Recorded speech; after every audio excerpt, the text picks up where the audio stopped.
Hi, hello, good morning. It's 11 o'clock, it's Sunday, it's time for my Sunday poem.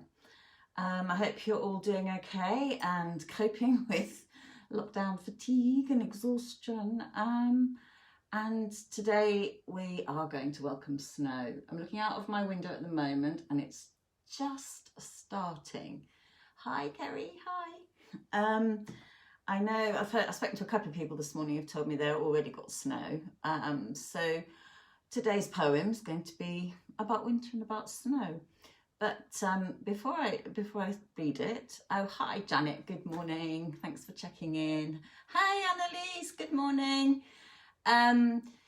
Yes, so yesterday evening, hi. Yesterday evening, I was fortunate enough to take part in a round table poetry and prose project that we do once a month. That's led by Anna Banana Magnuson, who lives in Iowa, and she presents the program for KHOI. And she brings together a group of international writers and people to sort of have a chat about poetry. And yesterday's was quite contentious, very interesting. It was a discussion about Amanda Gorman's inaugural poem, The Hill We Climb. And it was very interesting because there were some very different opinions. But what was fantastic about it was that everyone was recognising how powerful and important poetry is, and how somehow people have been turning it to it so much more during this pandemic period. And you know, for me it will be it's almost a year since I started doing what the beginning were my daily poems, and I'm simply not running out of poems. It's great to have suggestions from people, and I find that one thread leads to another.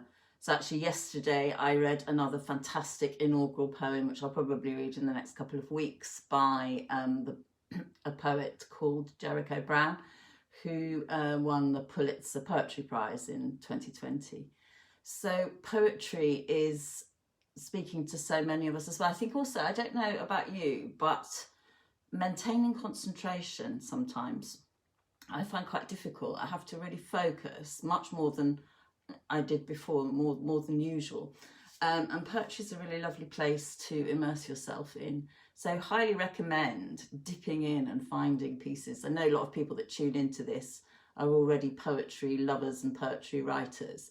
But to have so many people in the world right now having talked about Amanda's poem is just fantastic, and to write poetry obviously for people is a tremendous support, I think, emotionally, metaphorically, and sharing your work with each other is a lovely thing to do. So yeah, I vacillated actually with what to read this morning, but the weather says it to me. And funnily enough, also, one of the things I picked up this week was the increased interest in bird watching, which is not something that I've ever really been specifically interested in, but we've all been talking about bird song and not hearing aeroplanes. And actually here, I'm in the middle of East London and I cannot hear anything at all. There is a kind of silence, and now the snow's really coming. There is a kind of unbelievable stillness and silence. So both the pandemic and now the snow takes us into somewhere quite meditative and quite still. So rather than railing politically this week, I'm going to read White Eyes by Mary Oliver. Second poem by Mary Oliver. So I read Wild Geese last weekend, and it just seems to bring some salve, some balm in the middle of all of the racing and the concerns and the numbers and the vaccines, and taking a nice deep breath and reading White Eyes by Mary Oliver.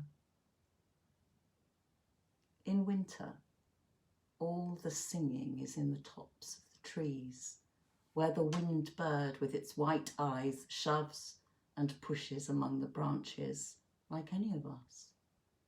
He wants to go to sleep, but he's restless. He has an idea, and slowly it unfolds from under his beating wings as long as he stays awake. But his big, round music, after all, is too breathy to last. So it's over in the pine crown he makes his nest. He's done all he can. I don't know the name of this bird. I only imagine his glittering beak tucked in a white wing, while the clouds, which he has summoned from the north, which he has taught to be mild and silent, thicken and begin to fall into the world below, like stars or the feathers of some unimaginable bird that loves us, that is asleep now and silent, that has turned itself into snow. He, and literally, as I said, those last two lines, the snow has really started to get much thicker.